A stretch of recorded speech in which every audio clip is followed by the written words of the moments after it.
Hello दोस्तों, जय हिंद। उम्मीद आप फॉलो मस्त होंगे और अपनी पढ़ाई में व्यस्त होंगे।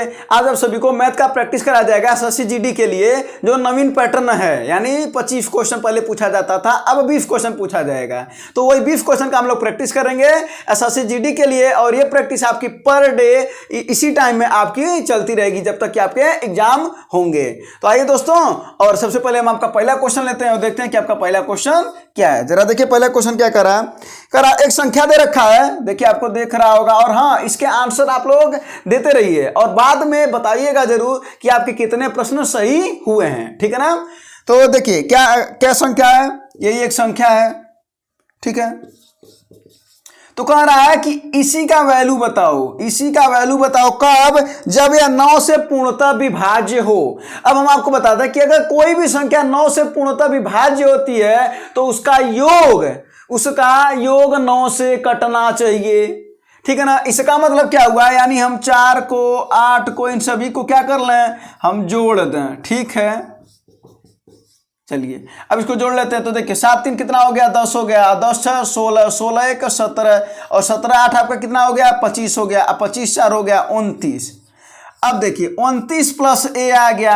अब एक बात बताइए, कितना और होता तो 9 से कट जाता। तो अब देखिए 9 का अगर बात करें तो 9 गुणे 4 इक्वल टू होता है 36। और एक बात बताइए, यहाँ पर 29 है, अगर इसी की जगह पर अगर 7 आ जाता तो मिलकर के 36 हो जाता, तब यह 9 से पूर्णतः विभाज्य हो जाता कि नहीं।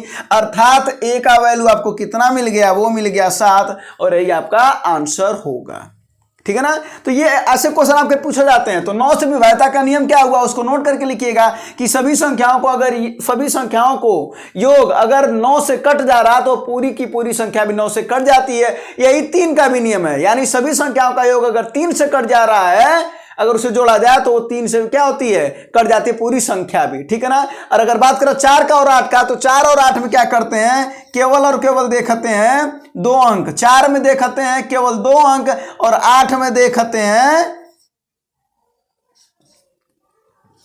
3 अंक अंतिम। तो ये नोट करके लिखिएगा। तो 4 में देखते हैं अंतिम 2 अंक और 8 में देखते हैं अंतिम 3 अंक, ठीक ना। अगर अंतिम 3 अंक 8 से कट जा रहा ना, देखिए 8 से काटिए, 8 का नाम 8, 8 6 के 48। अगर ये कट जा रहा तो पूरी संख्या भी कट जाएगी। उसी तरीके से 4 से देखिए अंतिम 2 अंक केवल और केवल 32, 4 से 32 कट जाएगा तो पूरी संख्या भी 4 से कट जाएगी, ठीक है ना। तो इसका आंसर आ गया आपका 7, इस प्रश्न का आंसर, ठीक है। चलिए अब अगले प्रश्न पर चलते हैं। इसका आंसर आपका आ भी गया होगा। अब दूसरा प्रश्न देखिए क्या कह रहा है रूपम एक बैंक से 10% चक्रवृद्धि ब्याज पर उधार लेता है, कितने समय बाद चक्रवृद्धि ब्याज मूलधन का 21% हो जाएगा। सबसे पहले आइए देखिए इसको कैसे लगाएंगे। कह रहा है कि 10%, सबसे पहला क्या है, यानी पहले साल में कितना है, 10% है, ठीक है ना। और आपको पता भी है कि पहले साल का चक्रवृद्धि ब्याज रहे चाहे साधारण ब्याज रहे, वो बराबर होता है। लेकिन दूसरे वर्ष के लिए साधारण ब्याज वही होता है, यानी 10 और 10 20 हो जाएगा, लेकिन चक्रवृद्धि ब्याज उससे ज्यादा होता है। आइए देखते हैं कितना होता है। यानी अगर हम दूसरे साल की भी बात करें, अगर 10% और लगाते, क्योंकि कह रहा ना कि दूसरे वर्ष कितने बाद 21% हो जाएगा, यही ना कह रहा है। यानी 10% पहले 10% फिर बाद में लगाते। तो आइए देखते हैं, इसका फार्मूला आपको पता है कि अगर 2% है तो उसका प्रभावी परसेंटेज कैसे ज्ञात करते हैं। तो a + b + ab/100 यही करते हैं ना। तो आइए 10 + 10 + 10 गुणे 10 और बटा 100, इसको फिल आउट कर देंगे तो कितना हो जाएगा, ये हो जाएगा 20 और 1 21%।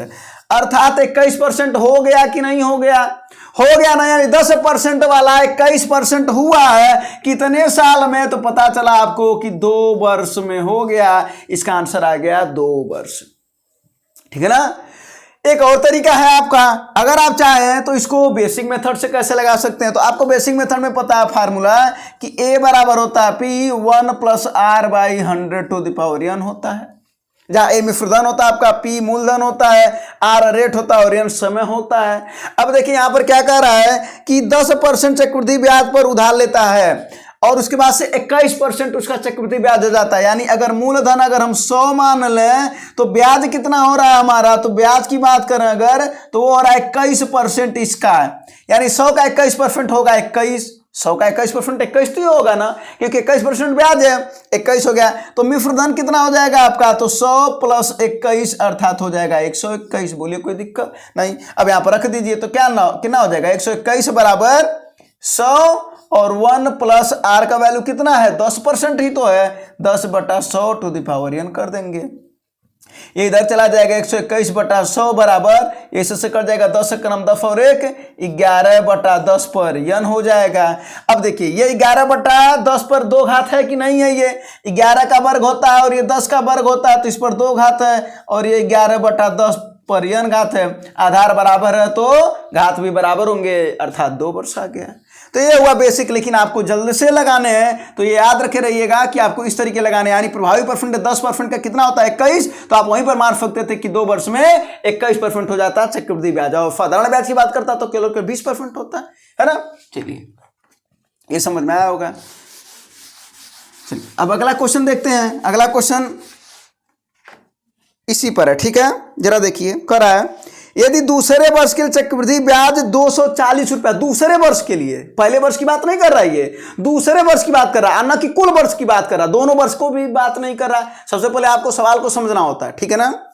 अगर लागू ब्याज की दर 20% है, प्रति वर्ष है, तो बताइए मूलधन कितना होगा। अब देखिए 20% है पहले साल, और कुल यानी 2 वर्ष की बात कर रहा ना कि दूसरे वर्ष, यानी 2 वर्ष, तो आइए 2 वर्ष का निकाल लेते हैं एक बार और 20%। तो अभी हम आपको फार्मूला बताए ना, a plus B plus A B by 100, तो यहाँ पर भी वही कर लीजिए 20 गुणे 20/100, इससे कैंसिल आउट हो जाएगा 20 और 20 40 प्लस 4 अर्थात हो गया 44। अब एक बात समझिएगा, ये 20% है पहले साल के लिए, बोलिए कोई दिक्कत यहाँ पर, बिल्कुल भी नहीं है, पहले साल के लिए 20% है। अब कुल कितना हो गया, ये हो गया 44, तो कुल हुआ 44, अब पहला हुआ 20, तो दूसरा कितना होगा, तो आप कहेंगे दूसरे वर्ष के लिए कितना होगा, तो आप कहेंगे 44 में से 20 घटा दीजिए, तो यही होगा दूसरे वर्ष के लिए। बोले सही है कि नहीं। अरे भाई पहले वर्ष के लिए 20%, अब कुल है 44, है ना, तो कितना हो जाएगा 24 हो जाएगा दूसरे वर्ष के लिए। यानी यही कह रहा है, यानी 24% बराबर 240। तो जरा बताइए मूलधन कितना होता है, हमेशा 100% ना होता है, तो 100 बराबर कितना, तो देखिए 100 गुणे 240/24 कर देंगे, इससे कट जाएगा 10 बार में, आपका आ गया 1000 रुपये आपका मूलधन होगा। कोई दिक्कत बिल्कुल भी नहीं है। तो याद रखे रहेगा, ये दूसरे वर्ष की बात कर रहा है, दोनों वर्ष की बात नहीं कर रहा है, तो दूसरे वर्ष का मतलब है आप इस तरीके से निकाल लेंगे, ठीक है ना। चलिए तो ऐसे ही सवाल हैं। अगला प्रश्न देखा जाए। देखिए अगला प्रश्न अच्छा प्रश्न है। आंकड़ा दिया गया है तो उस आंकड़े को पहले लिख लिया जाए। दिया 60 68 और माध्यिका की बात कर रहा है, ये 70 72 74 76 और क्या है 78 और 80। ये आंकड़ा दे रखा, ठीक ना। कह रहा है इस आंकड़ों में से एक प्रेक्षण 70 को हटा दिया जाए बाद में, तो माध्यिका में कितनी वृद्धि होगी। 70 को हटाने का मतलब वो दूसरा काम है, तो सबसे पहले तो माध्यिका ज्ञात कर लें। यानी पहला काम है जो आंकड़े दिए गए हैं ये, इनकी माध्यिका ज्ञात कर लें। और माध्यिका ज्ञात करने का फार्मूला होता है, माध्यिका ज्ञात करने के 2 फार्मूले होते हैं। एक होता है सम संख्या होनी चाहिए जब, और एक होता है माध्यिका जब विषम हो, यानी संख्याएं विषम हो। और माध्यिका का नियम क्या, सबसे पहले आपको आरोही या अवरोही क्रम में रखना होता है। तो एक बात बताइए, देखिए ये खुदा आरोही क्रम में रखा हुआ है। माध्यिका ज्ञात करने का तरीका होता है, सबसे पहले आरोही क्रम में रखा जाता है और उसके बाद से देखते हैं कि पदों की संख्या कितनी है। तो देखिए 1 2 3 4 5 6 7 8, टोटल कितने हैं 8 पद हैं। 8 पद है ना, तो 8 है अर्थात सम है। तो सम का फार्मूला क्या होता है, जरा देखिए 1/2 n/2वां पद प्लस n/2 प्लस 1वां पद, ये फार्मूला होता है। और विषम का क्या होता है भैया, ये होता है n + 1/2वां पद। अब आइए देखते लगाते कैसे। ये तो हो गया फार्मूला, इसको नोट करिएगा, ठीक है ना। ये फार्मूला नोट करिएगा। और वही पूछ रहा है कि कितनी वृद्धि होगी, अभी देख लेते हैं क्या दिक्कत है। तो 1/2 कर लेते हैं, n/2वां पद यानी टोटल कितने पद हैं 8, तो 8/2 अर्थात चौथा पद। आप प्लस n/2 करेंगे तो ये 8/2 4 ना हो जाएगा, आप +1 अर्थात 5वां पद। बोलिए कोई दिक्कत नहीं। अभी अगर आप सवाल समझ लेंगे ना तो आप जल्दी में भी लगा लेंगे, ठीक है। चलिए तो ये हो जाएगा यहाँ से 1/2। चौथा पद कितना है, पहला दूसरा तीसरा चौथा, ये है 72। आप प्लस अगला क्या है 74। अब इसी को कर लेंगे, इसी का काम कर लेंगे तो कितना हो जाएगा 1/2 गुणे 4 2 6 और 5 5 14, 2 से काट देंगे 2 7 14, 2 3 6 73 आया है। यानी सबसे पहले अगर हम इसकी माध्यिका की बात करें तो वो आ गया आपका कितना 73 आ गया, कोई दिक्कत नहीं है। अब देखते हैं जब पदों की संख्या कर रहा है 70 को हटा दिया जाए, यानी इसको कैंसिल आउट कर दिया जाए, ये ना कर रहा है 70 को हटा दिया जाए, तो जब 70 को हटाएंगे तो एक पद कम ना हो जाएगा, तो हो जाएगा विषम। जब विषम हो जाएगा तो ये वाला फार्मूला लगा देंगे, तब कितना हो जाएगा 7, ये पदों की संख्या हो जाएगी 7 और 7 1 8/2 अर्थात चौथा पद। तो चौथा पद ही माध्यिका हो जाएगी। तो चौथा पद है कौन सा, पहला दूसरा तीसरा और चौथा, ये हो जाएगा 74। अब बताइए क्या हुआ है, आपको क्या दिख रहा है, 73 से 74 हुआ है, तो क्या हुआ है, तो ये कह रहा है कि माध्यिका में कितनी वृद्धि हो जाएगी, 1 की वृद्धि हो जाएगी, है ना। तो बस यही आपका पूछ रहा था। तो फार्मूला आपको याद होना चाहिए, सम संख्याओं का ये फार्मूला होता है, अब विषम का ये वाला फार्मूला होता है, और याद रखे रहेगा। सबसे पहले हम आरोही या अवरोही क्रम में इसको रखते हैं। बाकी क्लियर है ना। चलिए अब अगले क्वेश्चन की बात करें।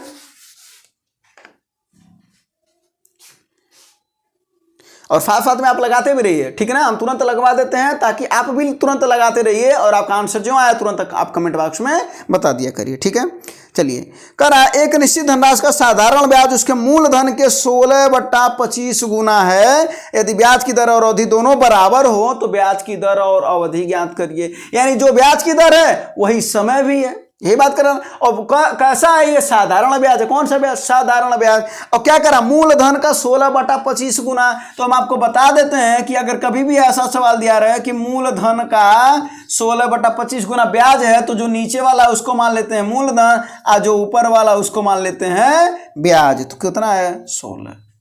कोई दिक्कत बिल्कुल भी नहीं है। बस अब फार्मूला लगा दीजिए। तो आपको पता है कि साधारण ब्याज बराबर क्या होता है, फार्मूला मूलधन गुणे दर गुणे समय बटा 100। तो ब्याज कितना है 16 है, मूलधन कितना है 25 है, और दर कितना है बराबर है, तो मान लेते हैं यहाँ पर कोई संख्या p है, और समय भी बराबर है यानी p/100। 25 चौक को 100 और 16 चौक को कितना हो जाएगा 64, और ये हो जाएगा p²। तो ये कितना हो जाएगा 8, यानी p की वैल्यू आ गई 8। और p ही समय है और p ही दर है, अर्थात 8% समय भी होगा और 8% दर भी होगा। पहला ऑप्शन आपका सही होगा, है ना। कोई दिक्कत नहीं। तो बस इसको तुरंत ऐसे ही लगा देना है। चलिए अब अगले क्वेश्चन की तरफ देखा जाए। हाँ अगला क्वेश्चन देखिए, औसत दूरी का क्वेश्चन है। यानी क्वेश्चन पूछ रहा है कि औसत बताइए। क्या कह रहा है, एक व्यक्ति 40 किलोमीटर प्रति घंटा की गति से ए से बी तक जाता है और बी से ए तक 30 किलोमीटर प्रति घंटा की गति से आता है। पूरी यात्रा में यदि उसे 14 घंटे लगते हैं तो ए और बी के बीच की दूरी बताओ। इसका मतलब है जैसे ये ए है और ये है बी, ठीक है। अब यहाँ से यहाँ तक जा रहा है, क्या कर रहा है, पहले जा रहा है, अब फिर बाद में क्या करना, आ रहा है। यानी जाने, अब जब जा रहा है तो 40 किलोमीटर प्रति घंटा का गति है इसका, और जब आ रहा तब इसका 30 किलोमीटर प्रति घंटा, है ना, 30 किलोमीटर प्रति घंटा। अगर जाने में और आने में कुल समय, क्या कुल समय या भैया दिया है आपका 14 घंटा लगता है, 14 घंटा लगता है। तो अब वही पूछ रहा है कि तो दूरी हमको बता दो, यहां से लेकर के यहां तक की दूरी कितनी है। कोई दिक्कत नहीं है, आपको पता है कि क्या दे रखा है, कुल समय। तो कुल समय बराबर क्या होता है भैया, जाने में लगा समय प्लस, तो आप कहेंगे कि आने में लगा समय। सही बात है ना, जाने में लगा समय प्लस आने में लगा समय। अच्छा अब बात कर लेते हैं, तो समय बराबर होता कहाँ है भैया, तो आप कहेंगे समय बराबर होता है दूरी बटा चाल होता है, क्योंकि चाल बराबर दूरी बटा समय, तो समय बराबर दूरी बटा चाल होता है। तो कुल समय यह कितना है, 14 घंटा है। और समय बराबर होता है दूरी बटा चाल, तो दूरी दोनों चूंकि बराबर है तो मान लेते हैं डी है दूरी, डिस्टेंस, और पहला चाल कितना है तो वो है 40 प्लस फिर दूरी, क्योंकि ये भी समय ना, आने में लगा समय आप ज्ञात करेंगे, तो समय बराबर क्या होता है दूरी बटा चाल, तो दूरी तो डी ही है और चाल कितना है वो है आपका 30 किलोमीटर प्रति घंटा आने में। बस अब इसी को सॉल्व कर लीजिए। तो 14 बराबर है कितना हो जाएगा 40 गुणे 30 एलसीएम ले लीजिए और यहाँ पर क्या कर लीजिए 30D, तिरछी तिरछा गुणा होगा 30D और ये 40D, तो 30D और 40D मिलकर के आपका हो जाएगा 70D। बस अब इसको इससे काट दिए, 0 से 0 कट जाएगा, 5 दूना 14, सबका गुणा कर 4 3 12 120 हो गया और इधर आकर के 240 किलोमीटर आपका आ गया दूरी। ये आपका आंसर हो गया। ठीक है, तो बस तो ये आपको याद करना है कि देखिए जब भी कुल समय दिया रहा है तो आप एकदम क्लियर कर लीजिएगा कि कुल समय बराबर जाने में लगा समय धन आने में लगा समय। जाने में क्या समय लगा है वो देख लीजिए, समय बराबर होता दूरी बटा चाल और ये दूरी बटा चाल। बस ठीक है ना। चलिए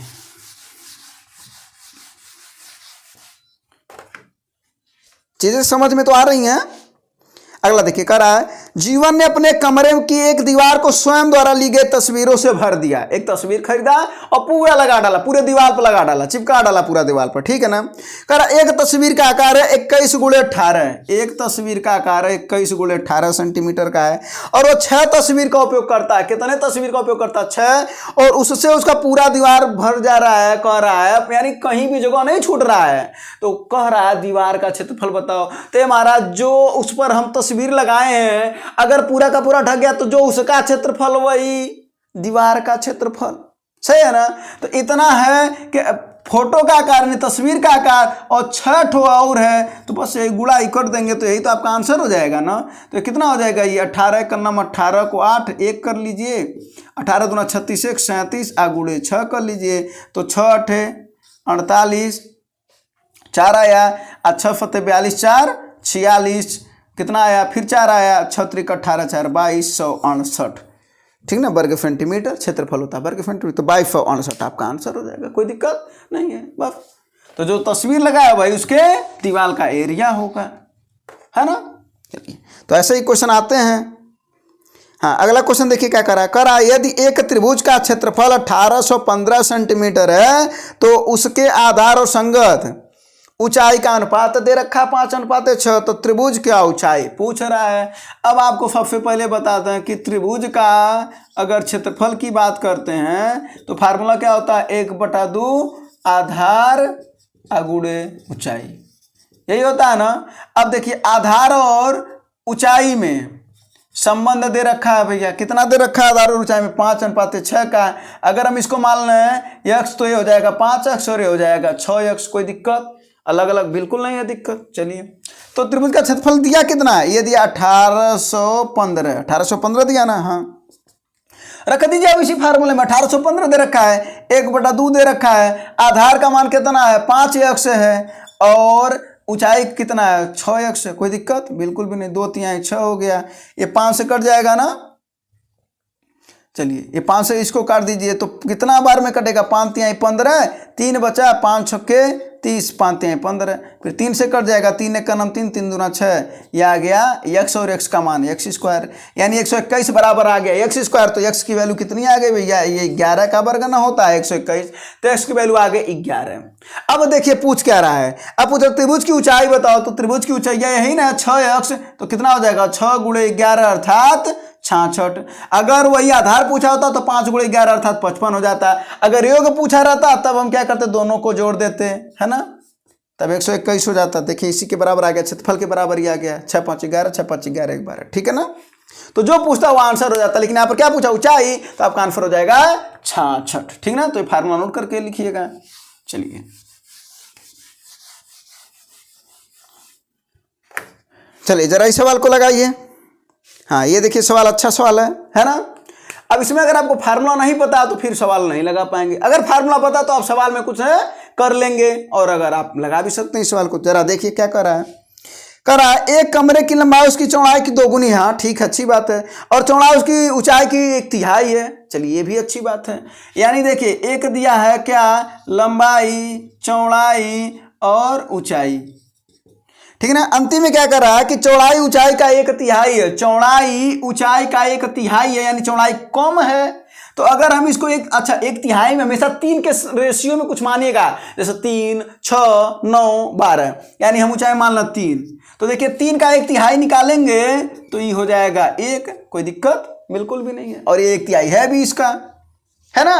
बस अब क्या कर रहा है, लेकिन और क्या, लंबाई जो है वो चौड़ाई की 2 गुनी है, लंबाई चौड़ाई की 2 गुनी है, तो लंबाई 2 गुनी है ना किसकी, चौड़ाई की, तो ये 2 हो गया, यही रेशियो निकल गया 2 का, 1 का और 3 का। अगर इसके बात करें लंबाई यानी 2x हो गया, और ये x हो गया, और ये हो गया 3x हो गया, कोई दिक्कत बिल्कुल भी नहीं है, ठीक है ना। चलिए अब करा, यदि कमरे के चारों दीवारों का क्षेत्रफल इतना है तो कमरे की ऊंचाई बताओ। तो कमरे के चारों दीवारों का क्षेत्रफल होता कितना है, तो होता है 2 गुणे ऊंचाई कोष्ठक में लंबाई प्लस चौड़ाई, ये फार्मूला होता है, ठीक है। क्षेत्रफल कितना दे रखा है, दे रखा है 2592 बराबर 2 गुणे ऊंचाई कितना है भैया, 3x है, लंबाई और चौड़ाई कितना, ये 2x है और ये x है, अर्थात मिलकर के कितना हो जाएगा, 3x हो जाएगा कि नहीं हो जाएगा।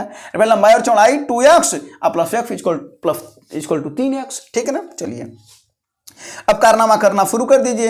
ये देखिए, ये 2 से ये 3 त्रिका 9 हो जाएगा ना, 9 से डायरेक्ट काटिए इसको, 9 त्रिका 18, और कितना आया यहाँ पर 5 2 7 है ना, हाँ 9 8 72, फिर 7 है, फिर 9 8 72, फिर 2 से काट दीजिए, तो 2 का 2 और 2 9 18, 2 चौको, यही है कुछ, 3 त्रिका 9, 9 त्रिका सॉरी ये 9 दूना होगा ना, हाँ ठीक है, हाँ अब 9 2 1 2 और 2 चौको 8, 2 चौको 8, हाँ ठीक है। x और x इक्वल टू हो गया x स्क्वायर, यानी x स्क्वायर बराबर 144, तो x बराबर कितना आ गया आपका 12 आ गया। अब देखिए क्या पूछ रहा है, कमरे की ऊंचाई पूछ रहा है, तो कितना हो जाएगा 12 गुणे 3 अर्थात 36, क्योंकि 3x है, ठीक है। अगर चौड़ाई पूछता तो 12 हो जाता, अगर लंबाई पूछता तो 12 दूना 24 हो जाता, कोई दिक्कत नहीं। चलिए तो ये फार्मूला यहाँ पर आप नोट कर देगा कि कमरे के चारों दीवारों का जो एरिया होता है, क्षेत्रफल होता है 2 गुणे ऊंचाई और कोष्ठक में लंबाई प्लस चौड़ाई। अब बाकी आपने यहाँ से रेशियो ज्ञात कर लिया, बस फार्मूले में रख दिया, सॉल्व कर लिया, आंसर आ गया। और हमेशा हम कहते हैं कि मैथ में 2 पार्ट होता है, एक होता है थियोरी, आपको कॉन्सेप्ट आना चाहिए, और दूसरा होता है कैलकुलेशन। अगर ये दोनों आपके साथ में है तो आप सवाल तुरंत लगाएंगे, एकदम जल्दी से जल्दी लगाएंगे, ठीक है ना। चलिए, और आपके पास समय तो नहीं है, आपने देखा ना एक ही घंटे में 60 क्वेश्चन आपको लगाने हैं। अगर आप प्रैक्टिस करते रहेंगे पर डे ना तो फिर बहुत ज़्यादा दिक्कत नहीं आने वाली, लेकिन अगर प्रैक्टिस नहीं करेंगे तो फिर वहाँ पर दिक्कत आने वाली, ठीक ना। और कोशिश करिए कि लैपटॉप पर टेस्ट दीजिए, लैपटॉप पर टेस्ट देंगे तो उससे ज़्यादा बेनिफिट रहेगा। क्यों, क्योंकि माउस जब पकड़ेंगे ना तो कर्सर जो यहाँ पर जैसे जिस तरीके से चलेगा ना वहाँ पर भी आपका चलेगा। अगर वहाँ पर क्या होता है, इन्हीं सब की प्रॉब्लम आती है। अगर आप पेपर दिए होंगे तो आप ये प्रॉब्लम समझ रहे होंगे, ठीक है ना। चलिए अगले क्वेश्चन की बात करें, कह रहा 7 लड़कों के शारीरिक भार 70 किलोग्राम है, 64 किलोग्राम है ना। और क्या कर रहा है 55 है, सबका पूछ रहा है औसत भार बताना अंत में, ठीक ना।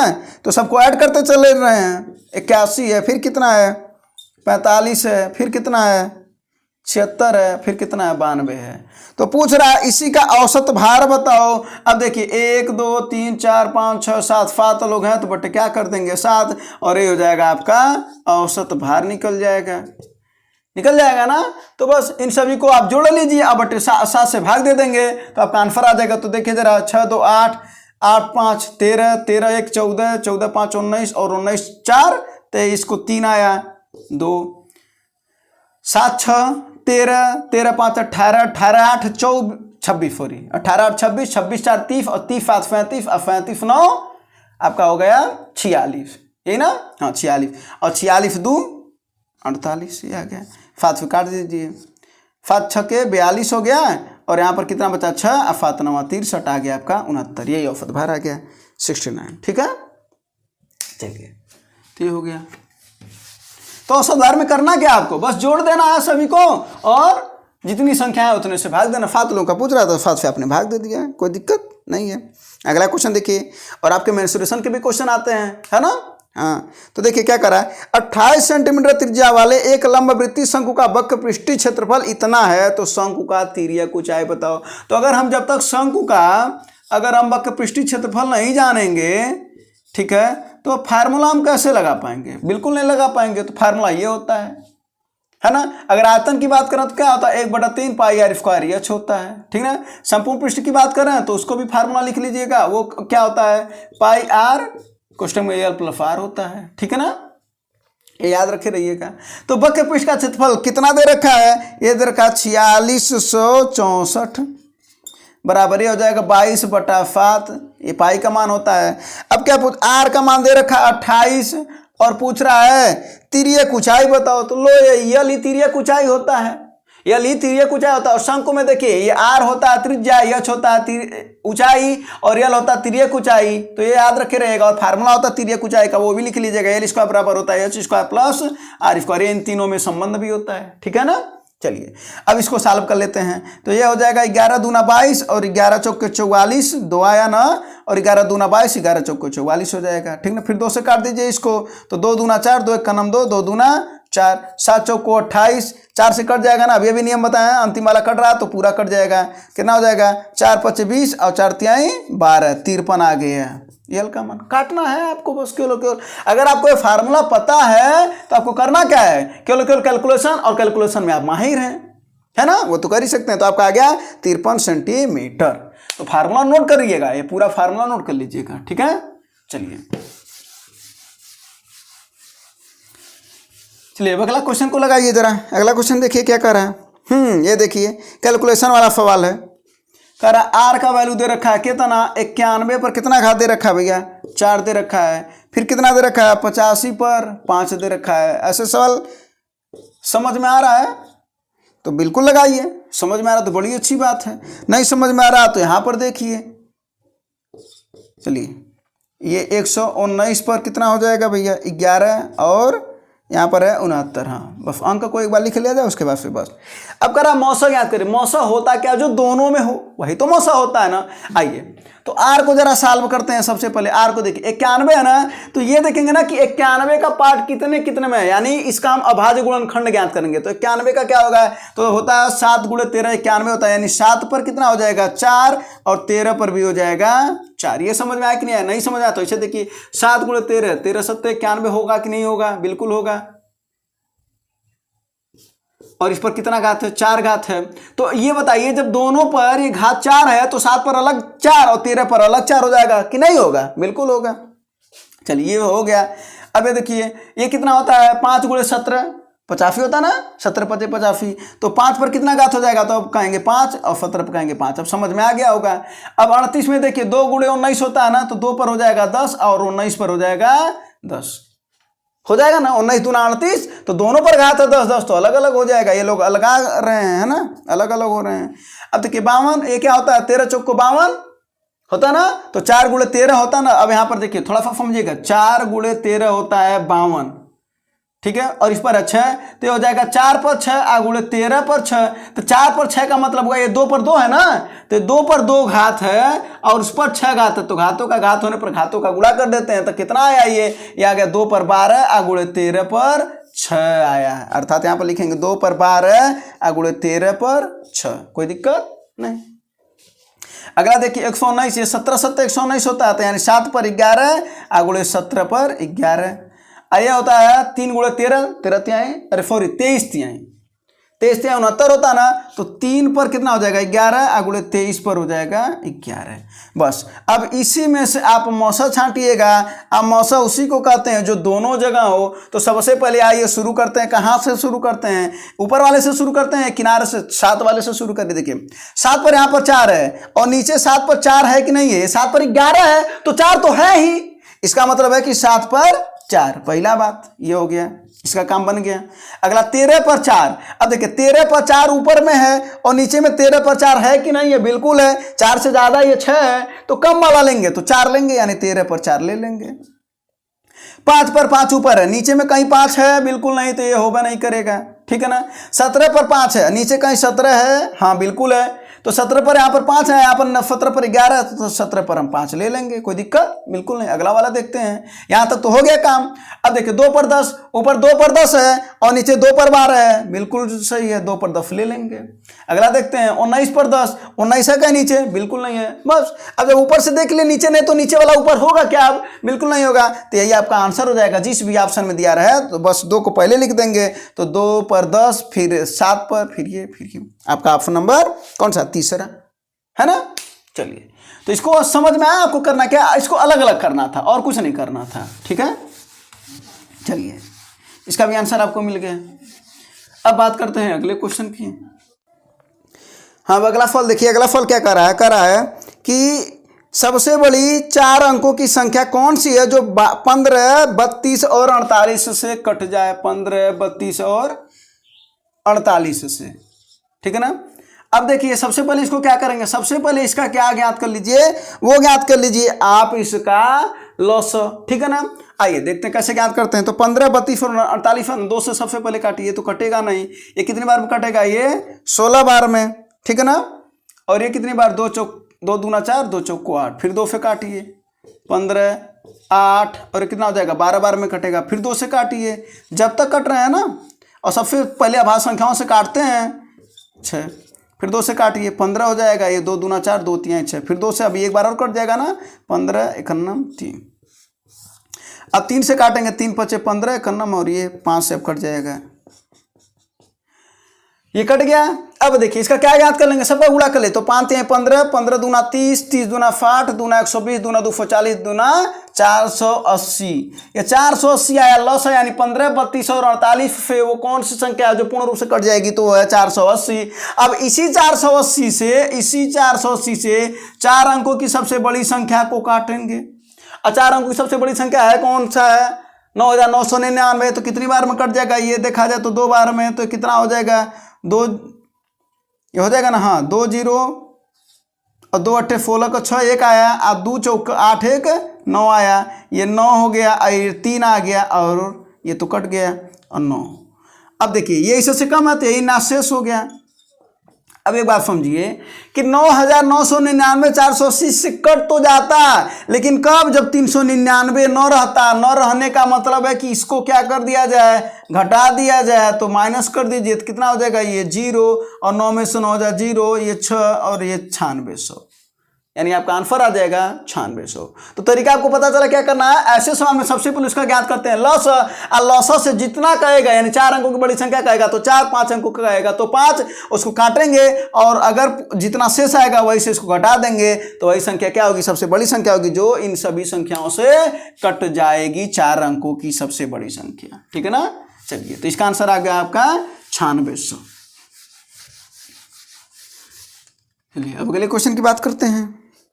अगला क्वेश्चन देखिए क्या कर रहा है। एक वस्तु को उसके क्रय मूल्य से 20% अधिक अंकित किया गया था और अंकित मूल्य पर 20% छूट गया था, तो लाभ या हानि बताए। तो आपको हम अभी भी बताए थे परसेंटेज, अगर प्रभावी परसेंटेज क्या होता है, तो इस तरीके से कभी भी दिया रहा है तो प्रभावी परसेंटेज आपको निकालना, तो क्या करेंगे आप? वो होता है फार्मूला A + B + AB/100। और ये देखेंगे कि A क्या है, प्लस है कि माइनस है, B क्या प्लस है कि माइनस, यानी लाभ हो रहा है कि हानि हो रहा है कि छूट दिया जा रहा है, क्या हो रहा है? अब जरा देखिए, तो क्या अधिक अंकित कर रहा है, इसका मतलब है कि A क्या है? +20 है, और B क्या है? ये देखिए 20% छूट दे रहा है, यानी -20 है। बस यही लगा दीजिए, क्या हो जाएगा? 20 - 20, प्लस और माइनस का गुणा हो जाएगा माइनस, यानी 20 × 20 बटा 100, इससे कट जाएगा। और 20 से 20 कट गया, तो 2 दूना कितना आया? -4। -4 का होने का मतलब है 4% क्या हो रहा है? हानि हो रहा है। आपका यही आंसर हो जाएगा, 4% हानि। कोई दिक्कत बिल्कुल भी नहीं है, ठीक ना। अदरवाइज आप इसी चीज को चाहे ना, तो ये हो गया ना। अगर इसी को कॉन्सेप्ट की बात करो ना, तो कॉन्सेप्ट जानते कहां से आता है? देखिए ये क्या होता है, एक फार्मूला होता है, कभी भी अगर अंकित मूल्य, ठीक ना, क्रय, लाभ या हानि और छूट अगर एक ही सवाल में दिया हो, तो फार्मूला आप हमेशा यही लगाएंगे। आप एक बात बताइए कि विक्रय बराबर क्या होता है, तो आप कहेंगे विक्रय बराबर, अगर हम विक्रय कर दें तो कोई दिक्कत है? बिल्कुल भी नहीं है। अंकित मूल्य पर हमेशा क्या दिया था? छूट दिया था। क्या दिया था? छूट दिया जाता है। यानी अंकित मूल्य की बात करें, यानी अंकित गुणे तो 100 मान छूट, और छूट हमेशा कम किया जाता है बटा 100। जैसे 10% छूट दे देंगे तो आप 99% देंगे, तो वही बात है। अब क्रय पर क्या होता है? हमेशा लाभ या हानि होता है, यानी 100 + लाभ और अगर हानि रहेगा तो माइनस हो जाएगा अब बटा 100। कोई दिक्कत नहीं, ये कॉन्सेप्ट याद रखे रहेगा, बहुत काम करेगा। लाभ हानि वाले चैप्टर में जाइएगा क्रय मूल्य वाले में ना, तो आप सवाल लगाएगा, बहुत से सवाल लगेंगे, ठीक है। अब देखिए, जो एक तो पहला सवाल वही लग जाएगा जो मूल दिया यानी 1 2 3 4 इन दोनों में से कोई एक है ना, 4 लोगों में से कोई 3 मान दिया रहा है और एक पूछ रहा हो ना, तो हमेशा ये फार्मूला लगाएंगे तो आपके 4 सवाल बन जा रहे हैं ना। अब देखिए इसी सवाल पर ये है, क्या कर रहा है कि क्रय मूल्य से 20% अधिक अंकित किया गया, यानी अगर क्रय 100 हो तो अंकित कितना हो जाएगा भैया, तो हो जाएगा 120। बोलिए कोई दिक्कत नहीं। छूट है 20%, रख दीजिए, तो अंकित है 120, छूट है 20% यानी तो आ जाएगा 80/100। क्रय कितना है, 100 माने हैं। लाभ ज्ञात करना है, यही तो पूछ रहा है ना कि टोटल क्या होगा, लाभ होगा या हानि होगा। मान लेते हैं कि लाभ हो रहा हो या हानि हो रहा, कोई वो अपने आप पता चल जाएगा भी कि लाभ हो रहा है कि हानि हो रहा है, ठीक ना।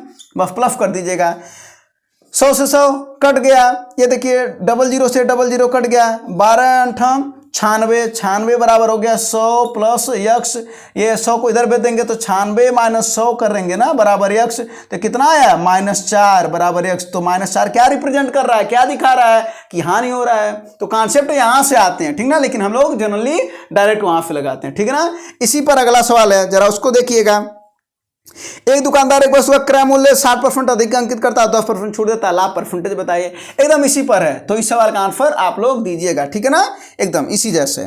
तो चाहे इस जैसे लगाइए ना, तो डायरेक्ट वो वाला लगाइए। क्या कर देंगे, 60 माइनस 10, अब प्लस और माइनस गुणा हो जाएगा 60 गुणे 10/100, 60 में 10 जब 50 हो जाएगा, और ये 0 0 कट जाएगा, -6 यानी कितना हो जाएगा 44%। क्या हो रहा है, लाभ हो रहा है, यानी आपका लाभ आ जाएगा 44%, ठीक है ना। बस तो ये फार्मूला याद रखे रहिएगा। चलिए अब अगला फल बताते हैं। हाँ, अगला फल जरा देखिए, कैलकुलेशन का है। करा 1 सही 1/3, तो इसको फाल्व करते रहे, 3 1 3 1 4/3 हो जाएगा, ये ना हो जाएगा। अगुड़े क्या करा, 5 1 5 4 9/5, और यहाँ पर भाग का चिन्ह, अगर इसको हम गुणा कर दो ना, तो नीचे वाला ऊपर चला जाएगा और ऊपर वाला नीचे आ जाएगा। अगर भाग को गुणा करते हैं तो, ठीक है ना, तो भाग को गुणा कर देना, तो ये 5 ऊपर चला जाएगा, 3 नीचे आ जाएगा। ये क्वेश्चन बंद कर देंगे। अगुड़े है 3/8 माइनस 2/3। बस अब कर लीजिए, जरा काटना शुरू करिए। 3 त्रिका 9, 5 से 5 कट गया, तो 4 गुणे 3/8 माइनस 2/3, 4 दूना 8, क्या हो जाएगा 3/2 माइनस 2/3, ये हो जाएगा 3 दूना 6 और 3 त्रिका 9, तिरछी तिरछा गुणा होगा 9 और 2 दूना 4, कितना आएगा 5/6। बस ये तो कैलकुलेशन है ना। और लेकिन एक चीज़ देखिए, इस समय कैलकुलेशन भी एसएससी खूब पूछ रहा है ना। चलिए ये हो गया। अब अगला क्वेश्चन, अगला क्वेश्चन देखिए, अच्छा क्वेश्चन है, पहले पढ़िए। कह रहा है, इस सवाल को लगाए भी अगर आपको आ रहा है तो। कह रहा है, एक फैक्ट्री में 60% कर्मचारियों की आयु 30 वर्ष से अधिक है। अच्छी बात है, 60% की 30 वर्ष से अधिक है, तो 40% की 30 वर्ष से कम होगी। सही है ना, बिल्कुल सही है। इनमें से 75% पुरुष हैं। किन में से, 60% जो हैं उनमें से कह रहा 75% पुरुष हैं और बाकी स्त्रियां। अच्छी बात है, यानी 60 का 75% पुरुष हैं और 60 का 25% स्त्रियां महिलाएं हैं, ठीक है। कह रहे 30 वर्ष से अधिक वाले पुरुष कर्मचारी की संख्या 1350 है, तो फैक्ट्री में कुल कर्मचारियों की संख्या बताइए। कोई दिक्कत नहीं है, करना क्या है, कह रहा 60%, पहले 30% से अधिक है, अरे सॉरी 30 वर्ष से अधिक है, तो 60 का 75% ही तो पुरुष हैं, और यही संख्या कितना दिया है 1350 दिया है। बोले दिया है कि नहीं दिया है। 60 का 75% ही तो पुरुष हैं, और वही पुरुष की संख्या कितनी है 1350। तो पूछ रहा है कि कुल कर्मचारी बताओ, तो कुल कर्मचारी ये 100% ना होते हैं, तो ये पूछ रहा है क्या करेंगे, तिरछे तिरछा गुणा कर लीजिए। 100 गुणे 1350 और नीचे आ जाएगा, यानी 60 गुणे 75 अब बटा 100 कर देंगे, तो ये ऊपर चला जाएगा 100। बस तो 25 चौक को 100 और 25 तिहाई 75 है ना, और ये 0 से 0 कट गया, और ये 3 चौक को 12 और 1 आया ना, हाँ 3 5 15, अब ये देखिए 2 दूना 2 तिहाई 6 और 2 दूना 4, 3 से काट दीजिए, 3 15 में 45, 15 दूना 30 हो गया और 30 के आगे 2 जीरो लगा देंगे तो 3000 रुपया, रुपया कर रहे हैं, 3000 कर्मचारियों की संख्या हो जाएगी कुल कर्मचारियों की, ठीक ना। अगर महिलाओं का ज्ञात करने के लिए कहता तब क्या होता है, तो अगर महिलाओं की संख्या दिया रहता तब क्या होता है, तब निकालते 60 का 25% बराबर महिलाओं की संख्या है ना। बस यहां से महिलाओं की संख्या ज्ञात भी कर सकते हैं। चलिए हाँ, अब अगला क्वेश्चन करा, एक कमीज, ये तो एकदम ये टाइप वाले सवाल हैं। पहली बात ऐसे क्वेश्चन तुरंत आते हैं और इसको तुरंत लगाना कैसे, देखिए जरा सा करा है, एक कमीज 4% और 5% के लाभ पर बेचा जा रहा है और दोनों के बीच अंतर 6 रुपया है। जब लाभ की बात करेगा, देखिए जब लाभ की बात करेगा या हानि की बात करें तो हमेशा इनका क्या लेते हैं, अंतर लेते हैं। लेकिन अगर हानि लाभ की बात करें, किसकी बात करें, हानि लाभ की बात करें या लाभ हानि की बात करें, लाभ हानि की बात करें, तब इनको हमेशा जोड़ते हैं।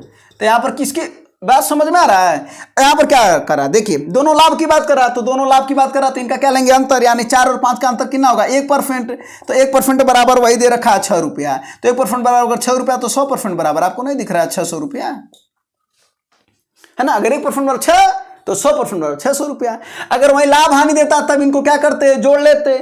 अगर एक देता 4% लाभ और 5% हानि तब जोड़ लेते, ठीक है ना, तब जोड़ करके तब 6 करते। बस यही है, तो ये याद रखे रहेगा, ये थियरी याद रखे रहिएगा। अगर लाभ दिया रहेगा, हानि दिया रहेगा तो अंतर लेंगे, हानि लाभ हानि यानी विपरीत वाला दिए रहेंगे तो जोड़ लेंगे। कहा जाता ना कि अपोजिट्स आर अट्रैक्ट, ठीक ना। बस चलिए ये भी हो गया। हाँ बस 2 क्वेश्चन और हैं। हाँ अगला क्वेश्चन देखिए क्या करा ये वाला कैलकुलेशन वाला फॉल है, तो इसको लगाएंगे कैसे जरा देखिए। 63 गुणे कितना दे रखा भैया 6, अब भाग को हम अभी बोले कि उल्टा कर दीजिए तो वो गुणा होता है, तो 54 का उल्टा हो जाएगा 1/54, कोई दिक्कत नहीं। इसको जरा सॉल्व कर ले जाए, 6 9 54 9 फत्ते 63 आ गया 7। अगले वाले पार्ट को किया जाए, माइनस आगे लगा रखिएगा, 11 गुणे सॉरी भाग है ना, हाँ तो गुणे कर देते 1/7 और गुणे 35, इसको सॉल्व करें 7 5 35 और 11 5 हो जाएगा 55, -55 आ गया। अलग अलग पार्ट को कर देना, ठीक ना, उसमें ऐसे ही दिया है तो ये दिमाग आपको लगाना है। 35 हो गया। अब अगला वाला प्लस दे रखा है ना, प्लस 135 गुणे 8 और गुणे 1/13 हो जाएगा, है ना। हाँ 13 सॉरी ये 135 नहीं 156 है, 156 तो कितना हो जाएगा 13 का नाम 13 और 2 13 दूना 26 12 8 96 हो जाएगा, ये प्लस 96 हो गया। अगला वाला बात करें अगर हम तो माइनस दे रखा है -9 गुणे कर देंगे तो 1/49 हो जाएगा, गुणे 96 का 196, इसको सॉल्व कर लीजिए तो जरा देखिए 4 बार में कट जाएगा ना 49 से, तो 9 चौके 36 -36 आ गया। अब बात करते हैं अगला वाला, तो अगला है प्लस 108 गुणे कितना 14 अब भागा है तो ये नीचे आ जाएगा 36। अब इसको सॉल्व कर लीजिए तो कितना हो जाएगा 12 3 36 और 12 36 से सीधा 3 बार में कट जाएगा, है ना। तो 14 3 42 हो जाएगा प्लस। अब देखिए माइनस को एक साथ कर लीजिए, प्लस वाले को एक साथ कर लीजिए, तो प्लस वाले को एक साथ कर ले तो 6 2 8 हुआ और 8 7 15 हुआ, 15 के 5 1 आया और 9 4 13 1 14 145 आ गया। इसको एक साथ कर लीजिए, 5 6 11 के एक हाथ में आया 1 और 5 3 8 और 1 9, इसी को माइनस कर दीजिए 4 आ गया, 14 में से 9 जा 5 54, आपका आंसर हो जाएगा 54, ऑप्शन नंबर चौथा, ठीक है ना। बस ये कैलकुलेशन है, अलग अलग करके कैलकुलेशन कर दिए, ठीक ना, आपका आंसर आ भी गया है। अब है ये लास्ट क्वेश्चन, इस प्रैक्टिस का लास्ट क्वेश्चन, ठीक है ना। अच्छा क्वेश्चन है, जरा देखिए क्या करा है। एक कार्य को 8 आदमी समान दर से कार्य करते हुए 96 दिन में करते हैं, यानी 8 आदमी 96 दिन में कर रहे हैं। आपको पता है फार्मूला M1 D1 बटा W1 बराबर M2 D2 बटा W2। तो 8 आदमी 96 काम, कौन से काम, वही एक काम को कर रहे हैं। अगर 6 आदमी उसी काम को पूरा करने के लिए कितने दिन में लगेंगे, हमको दिन नहीं पता है, लेकिन किस काम को, उसी काम को, यानी जो एक काम है वही उसी काम को, कोई दिक्कत नहीं है। बस अब कर लीजिए कितना हो जाएगा, 6 का नाम 6 और 6 6 के 36, 16 6 के 96 भी होता है, तो 16 8 128 दिन लगेंगे 6 आदमी को। जाहिर सी बात है ज़्यादा दिन लगेंगे, 8 आदमी 96 दिन में कर रहा है तो 6 आदमी को 128 दिन तो लगना ही है, ज़्यादा दिन ही ना लगेगा। तो ये था आपका सबसे लास्ट क्वेश्चन, ठीक ना। तो ऐसे ही कुछ क्वेश्चन हैं जो आपको प्रैक्टिस सेट में बताए गए हैं। और ये सब इंपॉर्टेंट क्वेश्चन है जो आपकी परीक्षाओं में कहीं न कहीं पूछे गए हैं और या कहीं न कहीं से प्रीवियस ईयर के क्वेश्चन रहे हैं और इन क्वेश्चन को बताया गया है। ठीक है ना। तो उम्मीद है आपको ये चीज़ें समझ में आया होगा। अगर समझ में आया तो अपने दोस्तों के पास भी शेयर कर दीजिएगा। बाकी मेहनत करते रहिए, सिलेक्शन जरूर होगा। 2 महीने का दिन है, अच्छे से मेहनत करिए, एकदम तगड़ा वाला मेहनत करिए, प्रैक्टिस सेट जरूर सॉल्व किया करिए। धन्यवाद, जय हिंद।